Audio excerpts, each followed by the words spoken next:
ನಂದು ಒಬ್ಬ ಯುವಕನಾಗಿದ್ದ. ಅವನ ಹತ್ರ ಅವನದೇ ಆದ ಒಂದು ಸ್ವಂತ ಗಾಡಿ ಇತ್ತು. ಅವನು ಆ ಗಾಡಿನಲ್ಲಿ ತರಕಾರಿ ಮಾರ್ತಿದ್ದ.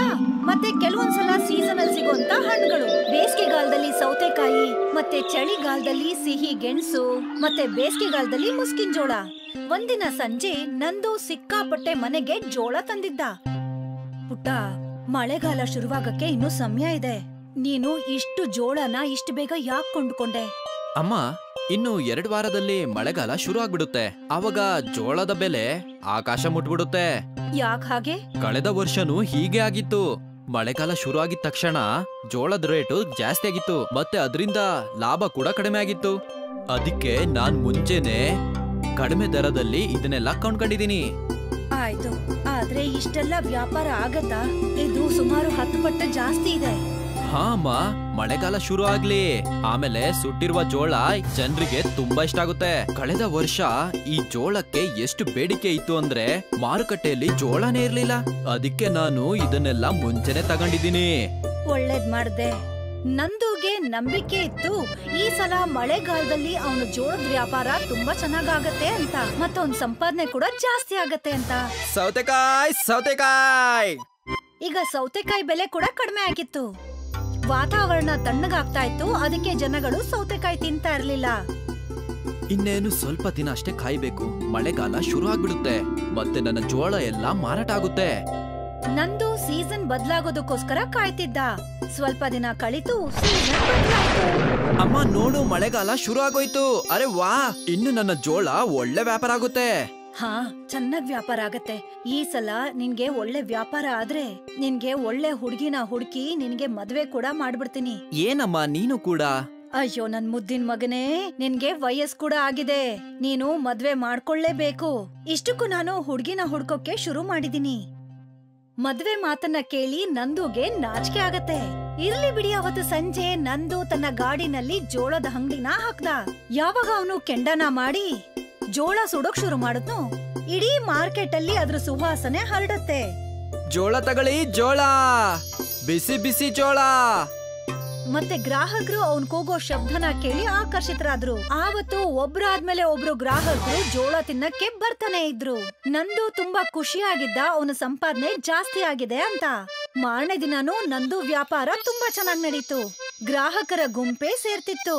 ನಂದು ಗಾಡಿನಲ್ಲಿ ಅಷ್ಟು ಜನ ಇರೋದನ್ನ ನೋಡಿ ಅಕ್ಕಪಕ್ಕದ ಗಾಡಿಯವರು ಹೊಟ್ಟೆ ಉರ್ಕೋತಾ ಇದ್ರು. ಏ ನಂದು, ಇತ್ತೀಚೆಗೆ ಬಹಳ ಸಂಪಾದನೆ ಮಾಡ್ತಾ ಇದ್ಯಾ? ಯಾಕೆ ಸಂಪಾದನೆ ಮಾಡಲ್ಲ ಹೇಳು?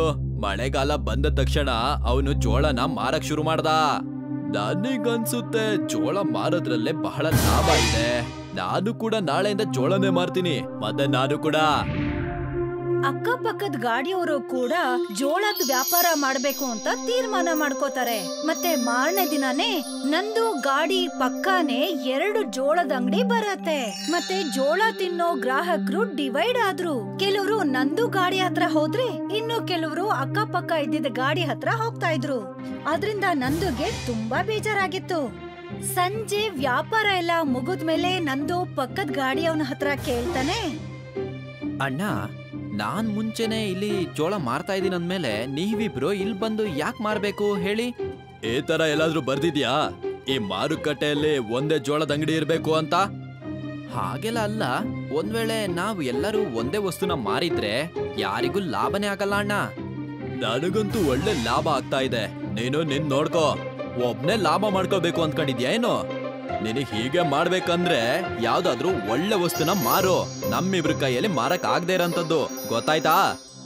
ಪಕ್ಕದ ಅಂಗಡಿಯವನ್ ಹೇಳಿದ್ದನ್ನ ಕೇಳಿ ನಂದುಗೆ ಚಿಂತೆ ಶುರುವಾಗತ್ತೆ. ಅವನು ಯೋಚನೆ ಮಾಡಿದ್ದ ಅವ್ರನ್ನ ಒಪ್ಪಿಸ್ತೀನಿ ಅಂತ, ಬೇರೆ ಕಡೆ ಹೋಗಿ ಜೋಳದ ವ್ಯಾಪಾರ ಮಾಡೋದಿಕ್ಕೆ. ಆದ್ರೆ ಅವರಿಬ್ರು ಹಠದಲ್ಲಿದ್ರು. ಇವತ್ತು ನಂದು ತಲೆ ಕೆಡಿಸ್ಕೊಂಡ್ ಮನೆಗ್ ಬಂದ. ಮನೆಗ್ ಬರ್ತಿದ್ ಹಾಗೆ ಎಲ್ಲಾ ವಿಷಯನೂ ಅಮ್ಮನ ಹತ್ರ ಹೇಳ್ತಾನೆ. ಅವರಿಬ್ರು ನನ್ನನ್ನು ನೋಡಿ ಉರ್ಕೋತಿದ್ದಾರೆ.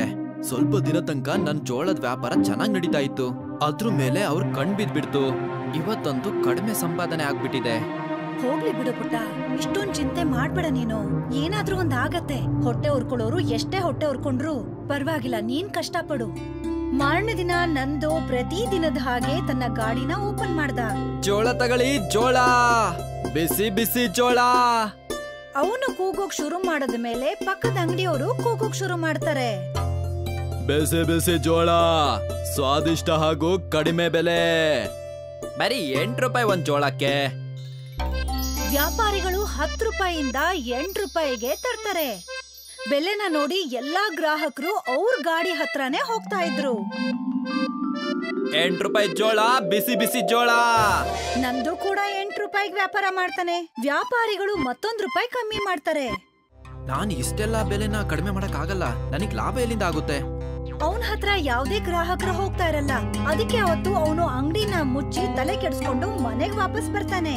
ಅಮ್ಮನ್ಗೆ ಅರ್ಥ ಆಗತ್ತೆ ಏನಾಗಿದೆ ಅನ್ನೋದು. ಅಮ್ಮ, ನಾನಿನ್ ಏನ್ ಮಾಡ್ಲಿ? ಕಡಿಮೆ ದರದಲ್ಲಿ ಜೋಳ ಮಾರಿ ಏನ್ ಪ್ರಯೋಜನ? ನಾನ್ ಬೆಲೆನ ಕಡಿಮೆ ಮಾಡಿದ್ರೆ ಇಬ್ರು ವ್ಯಾಪಾರಿಗಳು ಕಡಿಮೆ ಮಾಡ್ಬಿಡ್ತಾರೆ. ಯಾಕ್ ನೀನೇನಾದ್ರೂ ಹೊಸ್ದಾಗ್ ಮಾಡಬಾರ್ದು?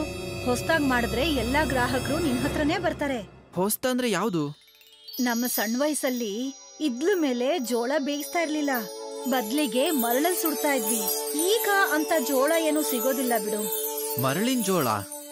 ಹಾ, ಅದ್ರ ರುಚಿನೇ ಬೇರೆ ಇತ್ತು ಪುಟ್ಟ. ಒಂದ್ಸಲ ಪ್ರಯತ್ನ ಪಟ್ಟು ನೋಡು. ಮಾರನೇ ದಿನ ನಂದು ತನ್ನ ಗಾಡಿನ ಹಾಕ್ತಾನೆ, ಮತ್ತೆ ಒಲೆ ಮೇಲೆ ಒಂದು ಕಡಾಯಿನ ಇಟ್ಟು ಅದ್ರಲ್ಲಿ ಮರಳನ್ನ ತುಂಬಿಸ್ತಾನೆ. ಅಕ್ಕಪಕ್ಕದ ಗಾಡಿಯವ್ರಿಗೆ ಆಶ್ಚರ್ಯ ಆಗತ್ತೆ. ಅವನು ಬೆಂಕಿ ಹಚ್ಚದಿದ್ದಾಗೆ ನಂದು ಕೂಗೋಕ್ ಶುರು ಮಾಡ್ದ. ಈ ತರದ್ ಜೋಳ ಯಾವತ್ತೂ ತಿಂದಿರಕ್ಕಿಲ್ಲ. ಮರಳಿನ ಜೋಳ, ಪರಂಪರೆಯಿಂದ ಮಾಡಿ ಬಂದಿರುವಂತಹ ಮರಳಿನ ಜೋಳ. ಮರಳಿನ ಜೋಳ ಅನ್ನೋ ಹೆಸರನ್ನ ಕೇಳಿ ವಯಸ್ಸಾದವರು ನಂದು ಗಾಡಿ ಹತ್ರ ಹೋಗ್ತಾರೆ. ಅವರು ಆ ಜೋಳದ ರುಚಿ ನೋಡ್ತಾರೆ. ವಾ, ಮಜಾ ಬಂತು. ಎಷ್ಟೋ ವರ್ಷಗಳ ನಂತರ ಇಂಥ ಜೋಳ ತಿಂತಿದೀನಿ. ಎಷ್ಟೋ ಜನಗಳು ಮೊದಲನೇ ಬಾರಿಗೆ ಮರಳಿನ ಜೋಳದ ರುಚಿ ನೋಡ್ತಾರೆ. ಇದಂತೂ ಅದ್ಭುತವಾಗಿದೆ. ಆ ಕೆಣ್ಣದಿಂದ ಸುಟ್ಟಿರೋದಕ್ಕಿಂತನೂ ಅದ್ಭುತವಾಗಿದೆ, ಮತ್ತೆ ಸ್ವಾದಿಷ್ಟ ಕೂಡ. ಇವತ್ತು ನಂದು ಗಾಡಿ ಹತ್ರ ಬೇರೆ ಜನಗಳೇ ಇದ್ರು. ಜನಗಳು ನಂದು ಹತ್ರ ಫೋಟೋ ತಗೋತಿದ್ರು, ವಿಡಿಯೋ ಮಾಡ್ಕೋತಿದ್ರು. ನಂದು ಸ್ವಲ್ಪ ಗಂಟೆಯಲ್ಲಿ ಪ್ರಸಿದ್ಧಿ ಆಗೋದ. ನಂದು ಮರಳಿನ ಜೋಳ 20 ರೂಪಾಯಿಗೆ ವ್ಯಾಪಾರ ಆಗ್ತಾ ಇತ್ತು. ಮತ್ತವನು ಒಂದೇ ದಿನದಲ್ಲಿ ಸಿಕ್ಕಾಪಟ್ಟೆ ಲಾಭನೂ ನೋಡ್ದ. ಮಾರನೇ ದಿನ ಅಕ್ಕಪಕ್ಕದ ಗಾಡಿಯವ್ರು ಕೂಡ ಮರಳಿನ ಜೋಳ ಮಾರೋದಕ್ಕೆ ಶುರು ಮಾಡಿದ್ರು. ಮರಳಿನ ಜೋಳ, ಬಿಸಿ ಬಿಸಿ ಮರಳಿನ ಜೋಳ.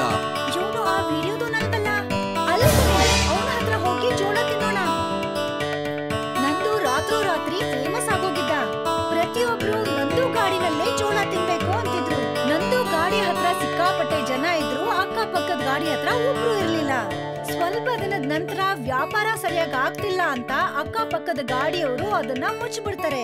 ನಂದು ವ್ಯಾಪಾರ ಮಾಡ್ತಿದ್ದಂತ ಮರಳಿನ ಜೋಳ ಥಟ್ ಅಂತ ವ್ಯಾಪಾರ ಆಗ್ತಿತ್ತು, ಮತ್ತ ಅವನಿಗೆ ಲಾಭ ಕೂಡ ಜಾಸ್ತಿ ಆಗಿತ್ತು.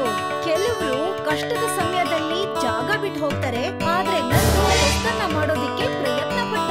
ಕೊನೆಗೆ ಅವನ ಹೊಸ ಐಡಿಯಾ ಕೆಲ್ಸ ಮಾಡ್ತು. ಅವನ ಮರಳಿನ ಜೋಳ ಅವನನ್ನ ಫೇಮಸ್ ಮತ್ತೆ ಶ್ರೀಮಂತನಾಗ್ ಮಾಡಿತ್ತು.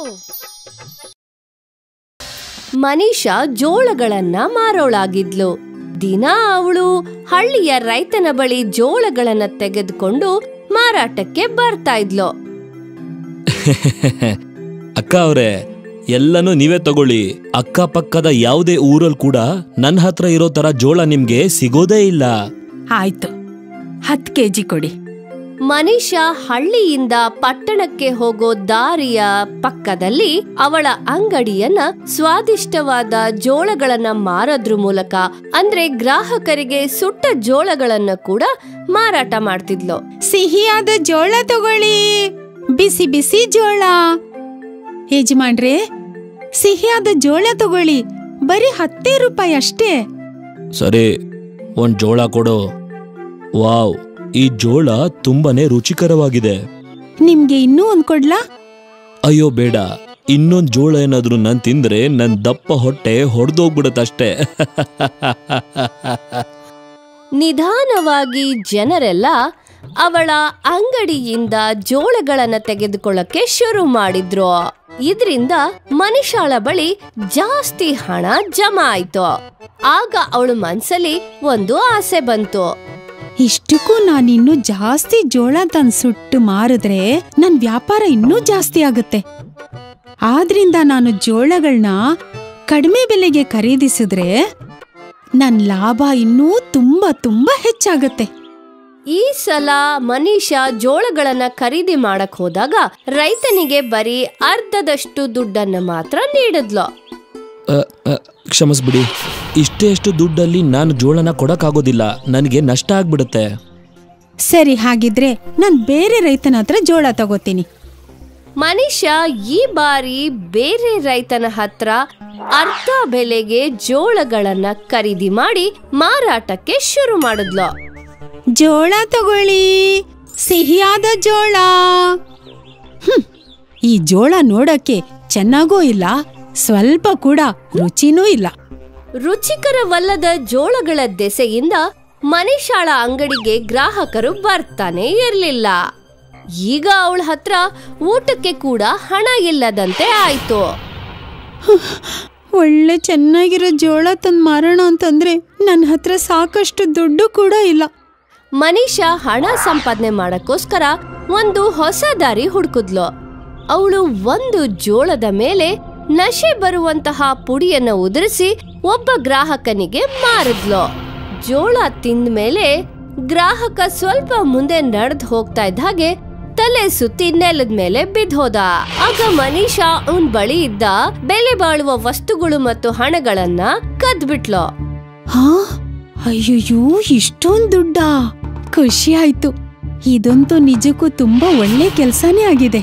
ಇದ್ರಿಂದ ನಾನು ತುಂಬಾ ದೊಡ್ಡ ಶ್ರೀಮಂತಳಾಗ್ತೀನಿ.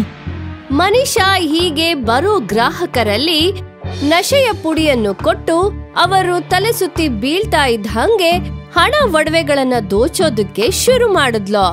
ಒಂದ್ ದಿವಸ ಅವಳ ಅಂಗಡಿಗೆ ಒಬ್ಬ ಶ್ರೀಮಂತ ಹುಡುಗ ಬಂದ. ಅಕ್ಕ, ಒಂದ್ ಜೋಳ ಕೊಡಿ. ಈ ಹುಡುಗನ್ ಕುತ್ತಿಗೆಯಲ್ಲಿ ಎಷ್ಟು ದಪ್ಪದ ಚಿನ್ನದ ಸರ ಇದೆ. ಇವನ್ಗೆ ನಶೆ ಹಾಕಿರೋ ಜೋಳ ತಿನ್ಸಿದ್ರೆ ಅವನು ಪ್ರಜ್ಞೆ ತಪ್ಪಿ ಬೀಳ್ತಾನೆ. ಆಗ ನಾನು ಸುಲಭವಾಗಿ ಅವನ ಹತ್ರ ಇರೋ ಸರನ ತಗೋಬಹುದು. ಮನೀಷಾ ಹೇಗ್ ಅನ್ಕೊಂಡ್ಲೋ ಹಾಗೆ ನಡೀತು. ಆ ಹುಡ್ಗ ಜೋಳ ತಿಂದ ಮತ್ತು ಸ್ವಲ್ಪ ಮುಂದೆ ಹೋಗ್ತಾ ಇದ್ದಾಗೆ ತಲೆ ಸುತ್ತ ಬಿದ್ದ. ಮನೀಷಾ ತಕ್ಷಣ ಅವನ್ ಕತ್ತಲ್ಲಿದ್ದ ಚೈನು ಮತ್ತು ಜೋಬಲಿದ್ದ ಹಣ ತೆಗೆದುಕೊಳ್ತಿದ್ದಾಗ ಆ ಹುಡ್ಗ ಇದ್ದಕ್ಕಿದ್ದಾಗೆ ಕಣ್ಬಿಟ್ಟ.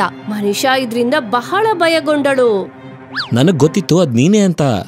ನೀನು ಜನಗಳಿಗೆ ಮೋಸ ಮಾಡಿ ಅವ್ರ ಹತ್ರ ಇರೋ ದುಡ್ಡನ್ನ ಕಿತ್ಕೋತಿದ್ಯಾ. ನನ್ಗೆ ತುಂಬಾ ದಿನದಿಂದ ಅನುಮಾನ ಇತ್ತು, ಆದ್ರೆ ಇವತ್ತು ಪ್ರತ್ಯಕ್ಷವಾಗಿ ಸಿಕ್ಕಾಕೊಂಡಿದ್ಯಾ. ಪೊಲೀಸ್ ನಿನ್ಗೆ ಸರಿಯಾದ ಶಿಕ್ಷೆ ಕೊಡ್ತಾರೆ. ಮನೀಷಾಳ ದುರಾಸೆಯ ಪ್ರವೃತ್ತಿಯಿಂದ ಅವಳ ವ್ಯಾಪಾರ ಸ್ಥಗಿತ ಆಗಿದ್ದು ಅಲ್ದೆ ಅವಳು ತಪ್ಪು ದಾರಿ ಕೂಡ ಹೆಜ್ಜೆ ಇಡೋಂಗಾಗಿತ್ತು. ಇದ್ರಿಂದಾಗಿ ಅವಳು ಜೈಲ್ವಾಸ ಕೂಡ ಅನುಭವಿಸ್ಬೇಕಾಗ್ ಬಂತು. ಈ ಕಥೆಯಿಂದ ನಮ್ಗೆ ತಿಳಿಯೋದೇನು ಅಂದ್ರೆ ದುರಾಸೆ ಮನುಷ್ಯನನ್ನ ಸರ್ವನಾಶ ಮಾಡ್ಬಿಡತ್ತೆ ಅಂತ. ಮತ್ತು ಕಷ್ಟಪಟ್ಟು ಕೆಲ್ಸ ಮಾಡೋದ್ರಿಂದ ಮನುಷ್ಯ ಸುಖವಾಗಿ ಇರಬಹುದು.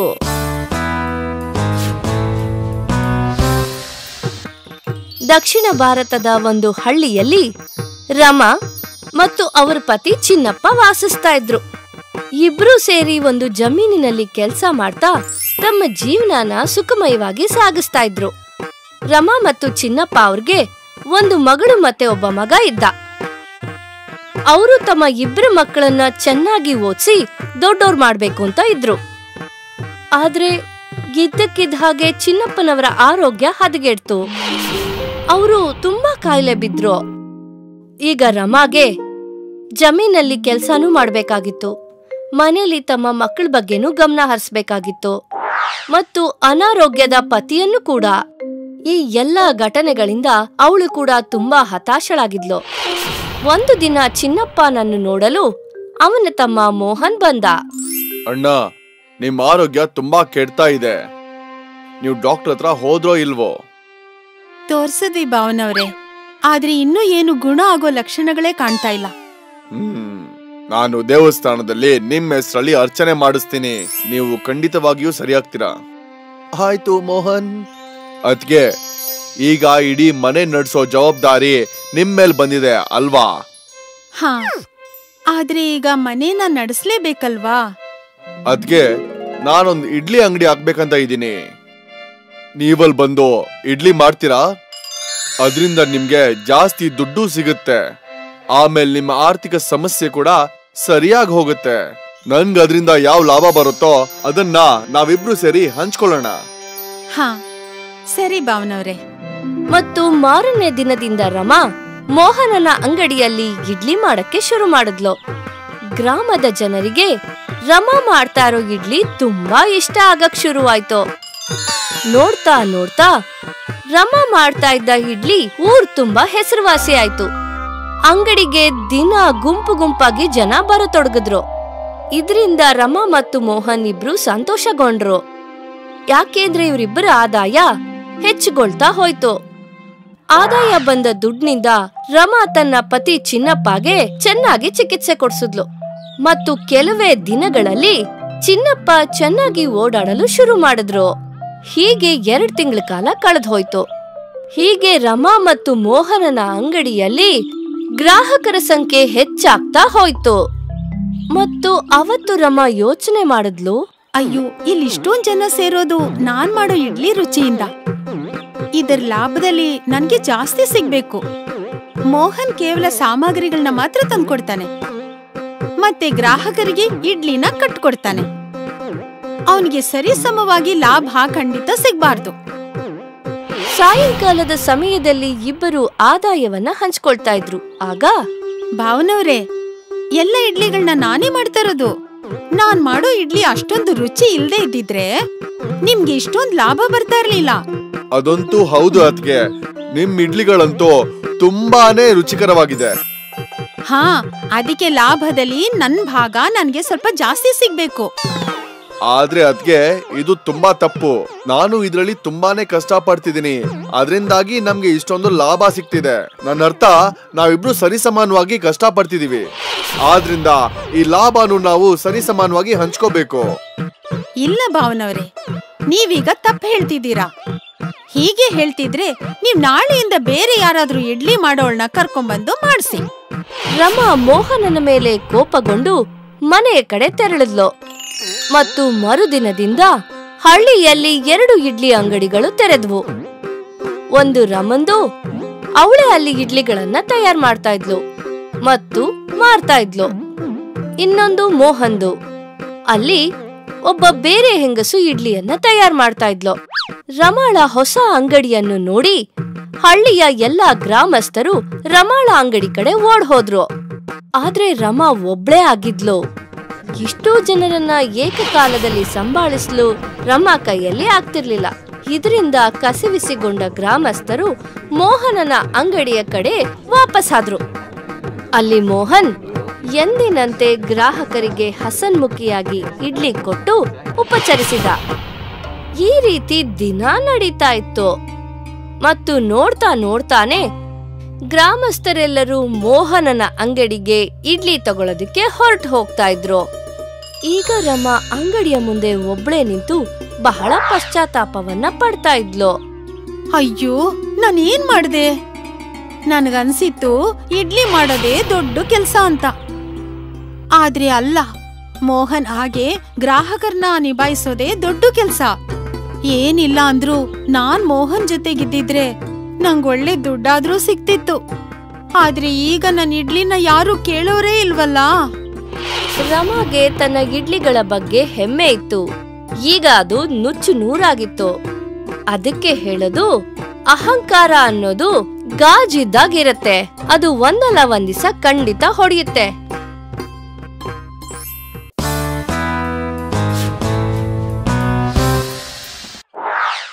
ಒಂದೂರಲ್ಲಿ ಲೀಲಾ ಅನ್ನೋ ಹಾಲ್ ಮಾರೋಳಿದ್ಲು.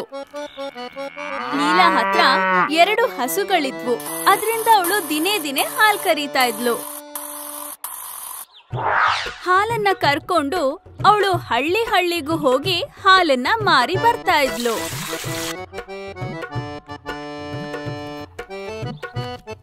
ಲೀಲಾಗೆ ಒಬ್ಬ ಗೆಳತಿ ಇದ್ಲು, ಮೀನಾ. ಅವಳು ಮದುವೆ ಆಗಿದ್ದು ಊರಿನ ಒಬ್ಬ ಒಳ್ಳೆ ವ್ಯಾಪಾರಿನ. ಲೀಲಾ ಊರಿಗೆ ಹೋದಾಗೆಲ್ಲ ಗೆಳತಿ ಮೀನಾ ಹತ್ರ ಖಂಡಿತ ಹೋಗ್ತಾ ಇದ್ಲು, ಚೆನ್ನಾಗ್ ಹರಟೆ ಹೊಡಿಯೋಕೆ. ಒಂದಿನ ಲೀಲಾ ತನ್ನ ಗೆಳತಿನ ಭೇಟಿ ಮಾಡೋಕ್ ಹೋದ್ಲು. ಮೀನಾ, ಮೀನಾ, ಬಂದೆ ಲೀಲಾ. ಏನ್ ವಿಷಯ? ತುಂಬಾ ಅಲಂಕಾರ ಮಾಡ್ಕೊಂಡು ಓಡಾಡ್ತಾ ಇದ್ಯಾ? ಅರೆ, ಇವತ್ತು ನನ್ ಗಂಡನ ಕೆಲವು ಸ್ನೇಹಿತರು ಮನೆಗೆ ಬರ್ತಾ ಇದ್ದಾರೆ. ಹೌದಾ? ಮತ್ತೆ ಈ ಹೊಸ ಹಾರ? ಹಾ, ಇದನ್ನ ಅವ್ರು ನಂಗೆ ನಿನ್ನೆ ಗಿಫ್ಟ್ ಮಾಡಿದ್ರು. ಚೆನ್ನಾಗಿದೆ ಅಲ್ವಾ? ಹಾ, ತುಂಬಾ ಚೆನ್ನಾಗಿದೆ. ಎಷ್ಟಿರ್ಬೋದು? ಅದು 1000, 2000. 1000, 2000?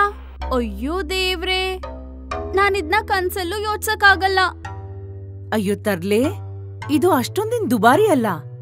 ನಾಳೆ ಕಾಲಕ್ಕೆ ನಿನಗ್ ಮದ್ವೆ ಆದ್ರೆ ನಿನ್ ಗಂಡ ಕೂಡ ಇದೇ ತರದ ಹಾರನ ನಿನ್ ಉಡುಗೊರೆಯಾಗಿ ಕೊಡ್ತಾರೆ. ಲೀಲಾ ಹಾರದ ಬೆಲೆ ಕೇಳಿ ಯೋಚ್ಸೋಕ್ ಶುರು ಮಾಡಿದ್ಲು. ಲೀಲಾ ಮೀನಾ ಮನೆಯಿಂದ ಹೊರಟ್ಲು. ದಾರಿ ಇಡೀ ಲೀಲಾ ಆ ಹಾರದ ಬಗ್ಗೆನೆ ಯೋಚಿಸ್ತಿದ್ಲು. ನಾನು ಯಾವಾಗ್ಲಾದ್ರೂ ಮೀನಾ ತರ ಹಾರ ತಗೊಳ್ಬೋದಾ?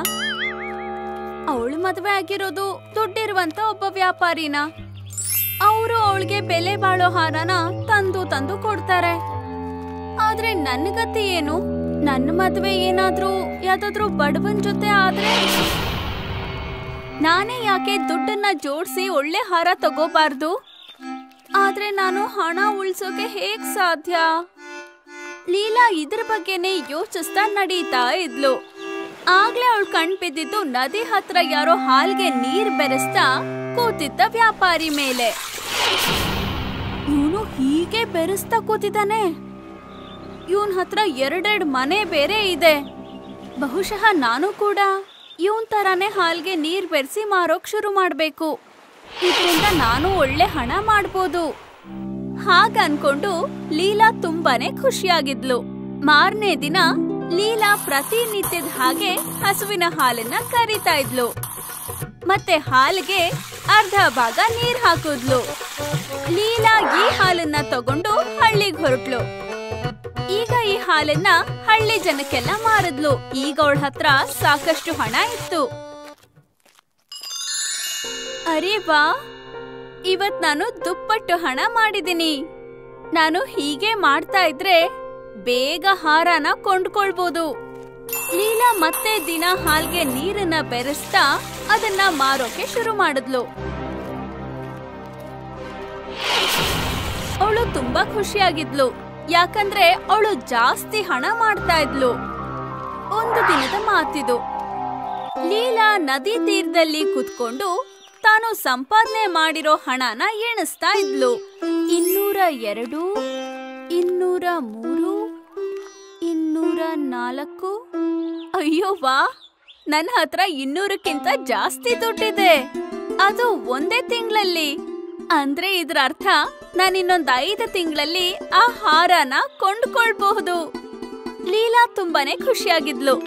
ಅವಳು ನದಿ ತೀರದಲ್ಲೇ ವಿಶ್ರಾಂತಿ ತಗೊಳ್ಬೇಕು ಅನ್ಕೊಂಡ್ಲು. ಲೀಲಾ ನದಿ ತೀರದಲ್ಲಿ ಮಲಗಿದ್ದಾಗ ಅಲ್ಲಿ ಒಂದು ಮಂಗ ಬಂತು. ಮತ್ತೆ ಅದು ಲೀಲಾಳ ಹಣದ ಚೀಲನ ತಗೊಂಡ್ಬಿಡ್ತು. ಲೀಲಾಗೆ ಎಚ್ಚರ ಆಯ್ತು. ನನ್ ದುಡ್ಡು, ನನ್ ಹಣ ವಾಪಸ್ ಕೊಡು. ಮಂಗ ಆ ಚೀಲನ ನೀರಲ್ಲಿ ಹಾಕ್ಬಿಡ್ತು. ಮತ್ತೆ ಲೀಲಾ ಜೋರಾಗಿ ಅಳೋಕ್ ಶುರು ಮಾಡಿದ್ಲು. ಅಯ್ಯೋ, ನನ್ನ ದುಡ್ಡು ನನಗ್ ವಾಪಸ್ ಕೊಡು. ಯಾರಾದ್ರೂ ನನ್ನ ದುಡ್ಡನ್ನ ವಾಪಸ್ ಕೊಡಿ. ಆಗ್ಲೇ ಅಲ್ಲಿ ಜಲದೇವ ಪ್ರಕಟರಾದ್ರು. ಏನಾಯ್ತು ಲೀಲಾ? ನನ್ನ ಹಣದ ಚೀಲ ನದಿಯಲ್ಲಿ ಬಿದ್ದು ಹೋಯ್ತು. ನಿನ್ನ ಹಣನಾ?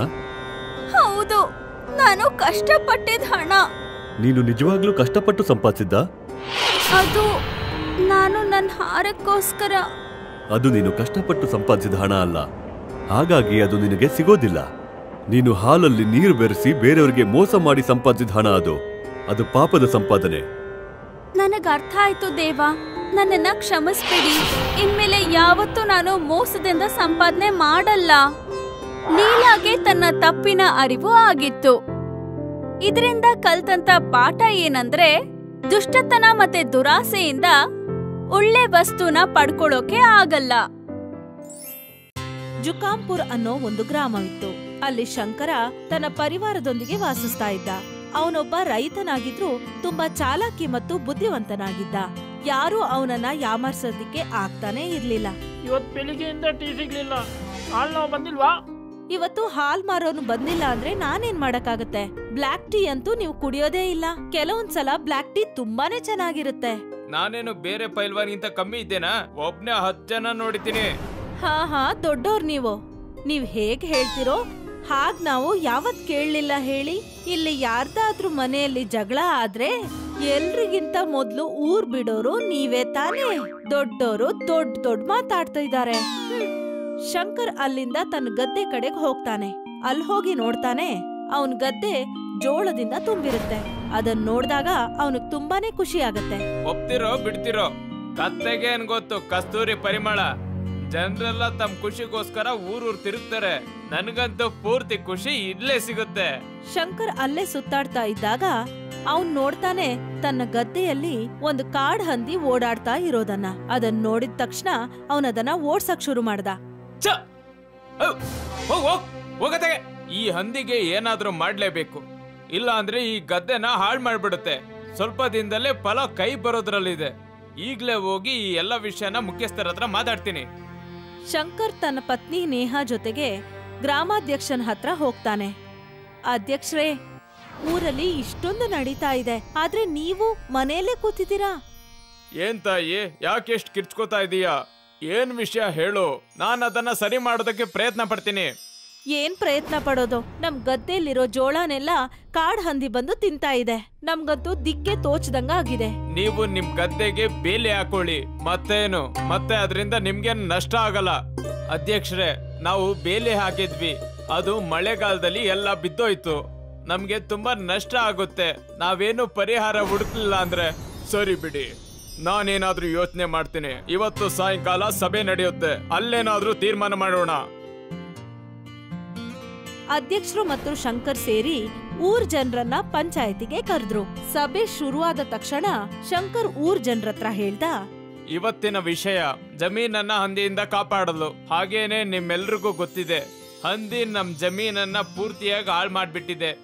ಈ ತರನೇ ನಡೀತಾ ಇದ್ರೆ ನಮ್ದ್ಯಾವುದೇ ಫಸಲು ಉಳಿಯಲ್ಲ.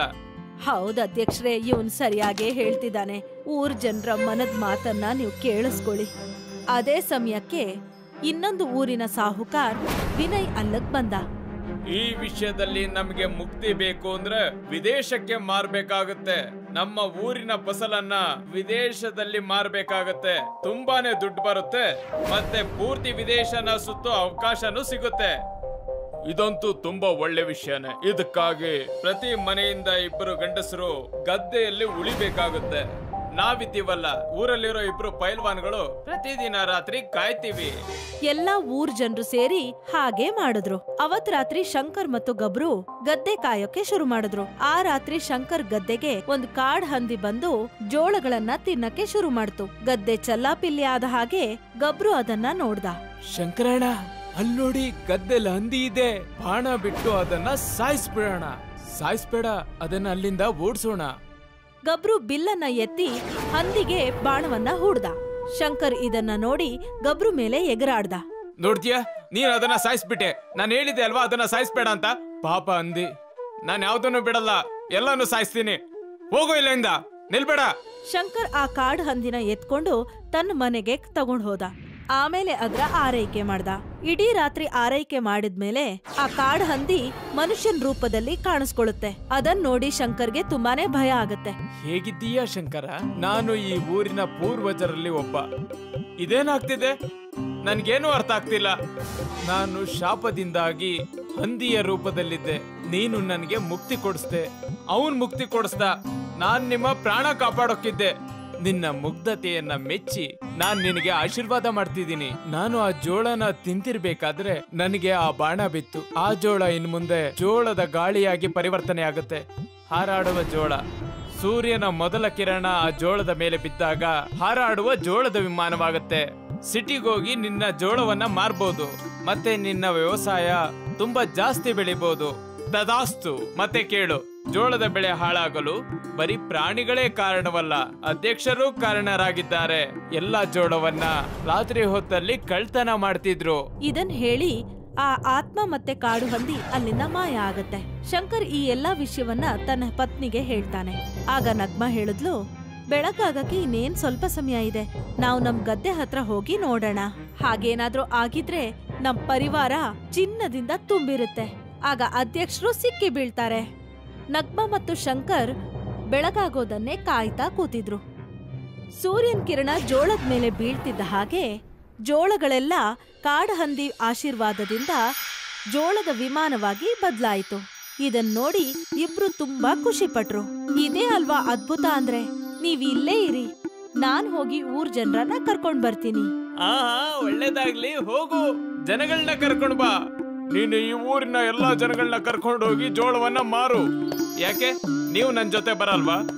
ನನ್ನಂತ ಮುದುಕನಿಗೆ ಏನೇ ಆಗ್ತಲೇ ಕೆಡ್ಸ್ಕೋತೀಯ. ಆದ್ರೆ ನಾನ್ ಅನ್ಕೋತೀನಿ, ಎಲ್ರಿಗಿಂತ ಮೊದ್ಲು ನೀವ್ ಈ ವಿಮಾನವನ್ನ ಹತ್ಬೇಕು. ಸರಿ ಆಯ್ತು, ನಾನು ನನ್ನ ಎಲ್ಲ ಜೋಳನ ಎತ್ಕೊಂಡು ಇದೇ ಜೋಳದ ವಿಮಾನದಲ್ಲಿ ಬರ್ತೇನೆ. ಅದ್ರಲ್ಲಿ ಸಿಗೋ ಸಂತೋಷನ ಪಡಿತೀನಿ. ಅಧ್ಯಕ್ಷರು ಮತ್ತು ಊರಿನ ಜನರು ಆ ಜೋಳದ ವಿಮಾನವನ್ನ ಹತ್ತಿದ ತಕ್ಷಣ ಅಧ್ಯಕ್ಷರ ಜೋಳ ಮಾಯವಾಗ್ಬಿಡುತ್ತೆ. ಇದನ್ ನೋಡಿ ಅಧ್ಯಕ್ಷರಿಗೆ ತಳಮಳ ಆಗತ್ತೆ. ಓಯ್, ನನ್ ಜೋಳ, ನನ್ ಜೋಳ, ನನ್ ಜೋಳಗಳೆಲ್ಲ ಕಳೆದೋಯ್ತು. ನಿನ್ ಜೋಳ ಕಳೆದೋಗಿಲ್ಲ. ನೀವ್ ಯಾರತ್ರ ಕದ್ದಿದ್ರಿ ಅವ್ರ ಹತ್ರ ಹೋಗಿದೆ. ನಿಮ್ ಸತ್ಯಾಂಶ ಈಗ ಎಲ್ರ ಮುಂದಿದೆ. ಈಗ ನಾವು ಸರಿಯಾಗಿ ಬುದ್ಧಿ ಕಲಿಸ್ತೀವಿ. ನನ್ನನ್ನ ಕ್ಷಮಿಸಿ. ನಾನು ಅತಿ ಆಸೆಗೆ ಬಲಿಯಾಗಿದ್ದೀನಿ. ದುಡ್ಡಿನ ಆಸೆಗೆ ಕುರುಡ ಆಗಿದ್ದೆ. ನನಗೆ ಅರ್ಥನೇ ಆಗ್ತಿರ್ಲಿಲ್ಲ ನಾನೇನ್ ಮಾಡ್ತಿದ್ದೀನಿ ಅಂತ. ಆಸೆ ಗೀಸೆ ಏನೂ ಇಲ್ಲ. ನಾವೆಲ್ಲ ಸೇರಿ ನಿಮ್ಮನ್ನ ಊರಿಂದ ಹೊರಗಾಕ್ತಿವಿ. ಇನ್ನೊಂದ್ಸಲ ಏನಾದ್ರೂ ಈ ಊರಲ್ಲಿ ಕಂಡ್ರೆ ಸುಮ್ನೆ ಬಿಡದ ನಿಮ್ಮನ್ನ. ಪ್ರತಿ ಊರಿಗೆ ಹೋಗಿ ನಮ್ ಜೋಳನ ನಾವು ಮಾರ್ತೀವಿ. ಈ ಹಾರಾಡೋ ಜೋಳದ ವಿಮಾನದಿಂದ ನಮ್ ಜೊತೆ ನೀವೆಲ್ರೂ ಬನ್ನಿ. ಇದು ಹೇಗ್ ಹಾರಾಡುತ್ತೆ, ಇದನ್ನ ಯಾರು ಚಲಾಯಿಸ್ತಾರೆ ಅದ್ರ ಚಿಂತೆ ಮಾಡ್ಬೇಡಿ. ಸೂರ್ಯನ ಕಿರಣಗಳು ಬೀಳ್ತಿದ್ದಂಗೆ ಇದು ಹಾರೋಕ್ ಶುರು ಮಾಡುತ್ತೆ. ತನ್ನಿಂತಾನೆ ನಮ್ ಜಾಗಕ್ಕೆ ತಲುಪುತ್ತೆ. ಮತ್ ಹಾಗೆ ಮಾಡಿದ್ರು. ಎಲ್ರೂ ಜೋಳದ ವಿಮಾನದಲ್ಲಿ ಕೂತ್ಕೊಂಡ್ರು. ಸೂರ್ಯನ್ ಕಿರಣ ವಿಮಾನದ ಮೇಲೆ ಬೀಳ್ತಿದ್ದ ಹಾಗೆ ವಿಮಾನ ಗಾಳಿಯಲ್ಲಿ ಹಾರಕ್ ಶುರುವಾಯ್ತು. ಎಲ್ರೂ ವಿಮಾನದಲ್ಲಿ ಕೂತು ಮೋಡದ ಮಧ್ಯೆ ಪ್ರಯಾಣ ಮಾಡಿದ್ರು. ಅಲ್ಲಿನ ಸೌಂದರ್ಯವನ್ನ ಸವಿತಾ ಇದ್ರು. ನಾನ್ ಯಾವತ್ತೂ ಯೋಚನೆ ಮಾಡಿರ್ಲಿಲ್ಲ ನಾನ್ ವಿಮಾನದಲ್ಲಿ ಪ್ರಯಾಣ ಮಾಡ್ತೀನಿ ಅಂತ, ಅದು ಕೂಡ ಜೋಳದ ವಿಮಾನದಲ್ಲಿ. ಇದೆಲ್ಲ ತಮ್ಮ ಶ್ರಮ ಮತ್ತೆ ನಿಯತ್ತಿನ ಪರಿಣಾಮದಿಂದ ಆಗಿದೆ. ನಾವಿದನ್ನ ಒಳ್ಳೆ ಬೆಲೆಗೆ ಮಾರಿ ನಮ್ಮೂರಿಗೆ ನಾವು ಹೋಗೋಣ. ಮತ್ತೆ ಪ್ರತಿ ವರ್ಷನೂ ಇದೇ ಹಾರಾಡುವ ಜೋಳದ ವಿಮಾನದಿಂದ ಪ್ರತಿ ಊರಿಗೂ ಹೋಗೋಣ. ಎಲ್ರೂ ಜೋಳದ ವಿಮಾನದ ಸಹಾಯದಿಂದ ನಗರವನ್ನ ತಲುಪಿದ್ರು. ಮತ್ತೆ ತಮ್ಮ ಬೆಳೆಗಳನ್ನ ಒಳ್ಳೆ ವ್ಯಾಪಾರಿಗೆ ಮಾರಿದ್ರು. ಶಂಕರ್ ಈಗ ಗ್ರಾಮದ ಅಧ್ಯಕ್ಷನಾದ. ಅವನು ಬೆಳೆಗಳ ಉಸ್ತುವಾರಿಯನ್ನ ನೋಡ್ತಾ ಇದ್ದ. ಗ್ರಾಮ ಮತ್ತೊಮ್ಮೆ ಹಸಿರು ಹಸಿರು ಆಯಿತು. ರಾಮನಗರದಲ್ಲಿ ಅಮಿತ್ ಅವನ ದೊಡ್ಡಣ್ಣ ಸುಮಿತ್ ಜೊತೆ ಇರ್ತಾನೆ. ಅಮಿತ್ನ ತಂದೆ ತಾಯಿ ಬಾಲ್ಯದಲ್ಲಿ ತೀರ್ ಹೋಗಿದ್ರು. ಸುಮಿತ್ತೆ ಅವನನ್ನ ಪೂರ್ತಿ ನೋಡ್ಕೊಳ್ತಾನೆ. ಒಂದಿನ ಅಮಿತ್ನ ಕಣ್ಣುಗಳಲ್ಲಿ ಕಣ್ಣೀರ್ನ ನೋಡಿ ಸುಮಿತ್ ಅವನಿಗೆ ಕೇಳ್ತಾನೆ, ಏನಾಯ್ತು ಪುಟ್ಟ, ಯಾಕೆ ಅಳ್ತಿದ್ಯಾ? ಏನೂ ಇಲ್ಲ ಅಣ್ಣ. ಯಾಕೆ ನಿನ್ಗೆ ಅಪ್ಪ ಅಮ್ಮನ್ ನೆನ್ಪಾಯ್ತಾ? ಇಲ್ವಲ್ಲ, ನನ್ಗೆ ಅಪ್ಪ ಅಮ್ಮ ಎಲ್ಲ ನೀವೇ. ನನ್ಗೆ ಯಾರ್ ಜ್ಞಾಪಕನೂ ಬರ್ತಿಲ್ಲ. ಇಷ್ಟನ್ನ ಹೇಳಿ ಅಮಿತ್ ಅವರ ದೊಡ್ಡಣ್ಣ ಸುಮಿತ್ನ ತಬ್ಕೊಳ್ತಾನೆ. ಒಂದೊಂದ್ಸತಿ ನನ್ಗೆ ತುಂಬಾ ಭಯ ಆಗ್ಬಿಡತ್ತೆ. ನೀವು ಕೂಡ ನನ್ನನ್ನ ಬಿಟ್ಟು ಹೋಗ್ಬಿಡಲ್ಲ ತಾನೇ? ಆ ತರ ಯಾವತ್ತೂ ಆಗಲ್ಲ. ನಾನಿನ್ನ ಬಿಟ್ಟು ಎಲ್ಲೂ ಹೋಗಲ್ಲ. ಅಮಿತ್ ಮತ್ತೆ ಅವರ ಅಣ್ಣ ಇಬ್ರು ಊಟ ಮಾಡ್ತಾರೆ. ಊಟ ಮಾಡಿದ್ಮೇಲೆ ಮಲ್ಕೊಂಡ್ಬಿಡ್ತಾರೆ. ಮಾರನೇ ದಿನ ಅಮಿತ್ ಸ್ಕೂಲ್ಗೆ ಅಂತ ರೆಡಿ ಆಗ್ತಾನೆ. ಅವರ ಅಣ್ಣ ಸುಮಿತ್ ಅವನನ್ನ ಯಾವಾಗ್ಲೂ ಸ್ಕೂಲ್ಗೆ ಅವನ ಸ್ಕೂಟಿಯಲ್ಲಿ ಡ್ರಾಪ್ ಮಾಡ್ತಿರ್ತಾನೆ. ಅಣ್ಣ, ಹೆಲ್ಮೆಟ್ ಹಾಕೊಂಡ್ಬಿಡು. ನಿನ್ ಸ್ಕೂಲ್ ಹೋಗೋ ರಸ್ತೆಲಿ ಪೊಲೀಸ್ ಯಾರೂ ಇರಲ್ಲ. ಅಣ್ಣ, ಹೆಲ್ಮೆಟ್ ಪೊಲೀಸ್ ಅವರು ನೋಡ್ತಾರೆ ಅಂತಲ್ಲ, ನಿಮ್ ಸುರಕ್ಷತೆಗೆ ಕೂಡ. ಅಯ್ಯೋ, ಅನ್ಸುತ್ತೆ ನೀನ್ ನನ್ಗಿಂತ ದೊಡ್ಡವನಾಗಿದ್ಯಾ ಅಂತ. ಅಮಿತ್ ಹೇಳೋದನ್ನ ಕೇಳಿ ಸುಮಿತ್ ಹೆಲ್ಮೆಟ್ ಅನ್ನ ಹಾಕೊಂಡ್ ಬಿಡ್ತಾನೆ.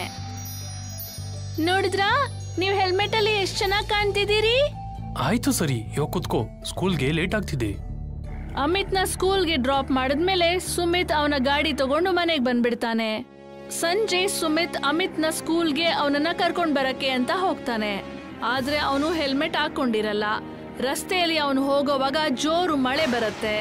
ಅದಕ್ಕೆ ರಸ್ತೆಯಲ್ಲಿ ಜಾರ್ತಾ ಇರತ್ತೆ. ಓಹೋ, ಈ ಮಳೆ ಜಾಸ್ತಿ ಆಗ್ತಾನೆ ಇದೆ. ಇವಾಗ ಬೇಗ ಹೋಗ್ಬೇಕು. ಸುಮಿತ್ ಇನ್ನೂ ಸ್ವಲ್ಪ ಸ್ಕೂಟಿ ಜೋರಾಗಿ ಓಡಿಸ್ತಾನೆ. ಜಾರ್ಕೆಯಿಂದ ಸ್ಕೂಟಿಯ ಬ್ಯಾಲೆನ್ಸ್ ಕಳ್ಕೊಂಡ್ಬಿಡುತ್ತೆ. ಮತ್ತೆ ಅವನು ಬಿದ್ದು ಹೋಗ್ಬಿಡ್ತಾನೆ. ಅವನ ಸ್ಕೂಟಿ ರೋಡಲ್ಲಿ ಹಾಗೆ ಉಜ್ಕೊಂಡು ಹಾಗೆ ತುಂಬಾ ದೂರ ಹೋಗುತ್ತೆ. ಸುಮಿತ್ ಅಲ್ಲೇ ಬಿದ್ಬಿಡ್ತಾನೆ ಮತ್ತೆ ಅವನ ತಲೆಯಿಂದ ಬಹಳಷ್ಟು ರಕ್ತ ಸುರಿತಾನೆ ಇರುತ್ತೆ. ಆಗ ಅಲ್ಲಿ ಒಂದು ಕಾರ್ ಬರುತ್ತೆ. ಕಾರಲ್ಲಿ ಕೂತಿರುವಂತ ಒಬ್ಬ ಮನುಷ್ಯ ಅವನನ್ನ ನೋಡಿ ಅವನ ಹತ್ರ ಬರ್ತಾನೆ. ಅಯ್ಯೋ, ಇವನ್ಗೆ ಏಟಾಗಿದೆ ಅನ್ಸುತ್ತೆ, ಬೇಗ ಆಸ್ಪತ್ರೆಗೆ ಕರ್ಕೊಂಡೋಗ್ಬೇಕು, ಬೇಗ. ಈ ಮನುಷ್ಯ ಸುಮಿತ್ನ ಅವನ ಗಾಡಿಯಲ್ಲಿ ಕೂರಿಸ್ಕೊಂಡು ಅವನ ಹಾಸ್ಪಿಟಲ್ ಕರ್ಕೊಂಡು ಹೋಗ್ತಾನೆ. ಮತ್ತೆ ಅವನನ್ನ ಹಾಸ್ಪಿಟಲಲ್ಲಿ ಅಡ್ಮಿಟ್ ಮಾಡ್ತಾರೆ. ಇನ್ನೊಂದ್ ಕಡೆ ಅಮಿತ್ ಸುಮಿತ್ ಬರ್ತಾನೆ ಅಂತ ಸ್ಕೂಲ್ ಹತ್ರ ಕಾಯ್ತಾ ಇರ್ತಾನೆ. ಇವತ್ತು ಇಷ್ಟೊಂದು ಲೇಟ್ ಆಗ್ಬಿಡ್ತು, ಅಣ್ಣ ಎಲ್ಲೋಗ್ಬಿಟ್ರು? ಮಳೆ ಕೂಡ ಜೋರಾಗಿ ಬರ್ತಿದ್ಯಲ್ಲ, ಅಣ್ಣನ ಸ್ಕೂಟಿ ಏನಾದ್ರೂ ಕೆಟ್ಟ ಹೋಗ್ಬಿಡ್ತಾ? ಅಮಿತ್ ನಿಧಾನವಾಗಿ ನಡ್ಕೊಂಡ್ ಮನೆ ಕಡೆ ಹೋಗ್ತಾನೆ. ಆದ್ರೆ ಈಗ್ಲೂ ಕೂಡ ನಿಧಾನವಾಗಿ ಮಳೆ ಬರ್ತಿರುತ್ತೆ. ಮತ್ತೆ ಅವನು ನೆನ್ಕೊಂಡೇ ಮನೆ ಕಡೆ ಹೋಗ್ತಾನೆ. ಅವನು ತುಂಬಾನೇ ಹುಡುಕ್ತಾನೆ, ಆದ್ರೆ ಅವನಿಗೆ ಸುಮಿತ್ ಎಲ್ಲೂ ಕೂಡ ಸಿಗೋದಿಲ್ಲ.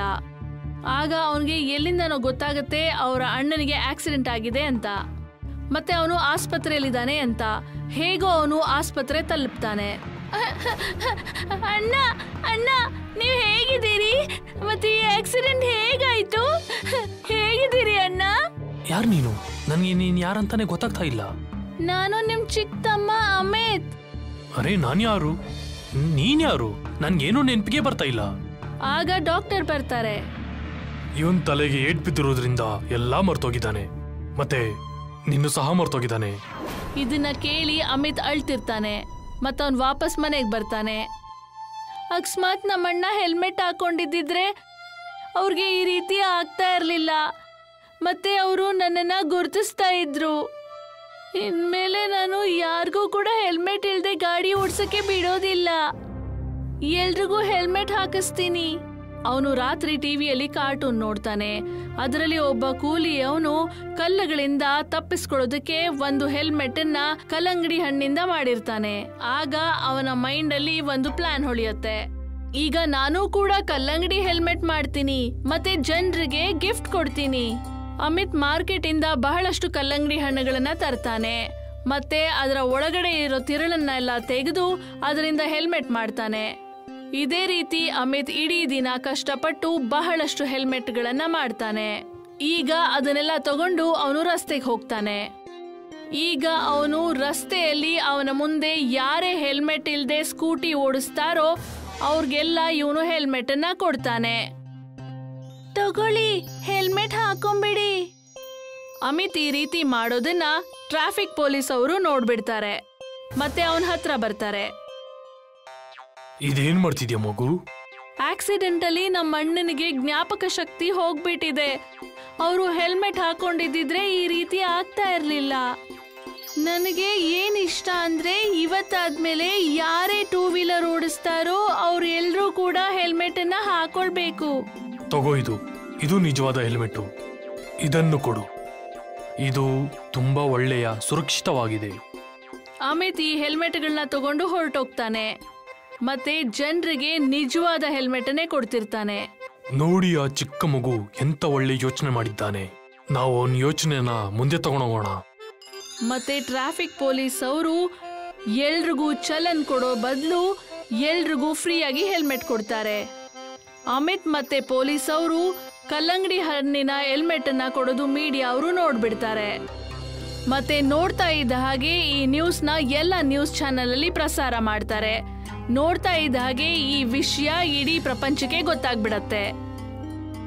ಮತ್ತೆ ಸರ್ಕಾರ ಕೂಡ ಟೂ ವೀಲರ್ ಅಂಗಡಿಯವ್ರಿಗೆ ಹೇಳ್ತಾರೆ, ನೀವಿನ್ಮೇಲೆ ಯಾವುದೇ ಟೂ ವೀಲರ್ ಮಾರಿದ್ರೆ ಹೆಲ್ಮೆಟ್ ಕೂಡ ಜೊತೆಗೆ ಕೊಡ್ಬೇಕು ಅಂತ. ಈಗ ಮುಂಚೆನೆ ಮಾರಾಟವಾಗಿರುವಂತ ಗಾಡಿಗಳಿಗೆ ಕೂಡ ಒಂದೊಂದು ಹೆಲ್ಮೆಟ್ ಅನ್ನ ಗಿಫ್ಟ್ ಕೊಡಕ್ಕೆ ಸರ್ಕಾರ ಹೇಳತ್ತೆ.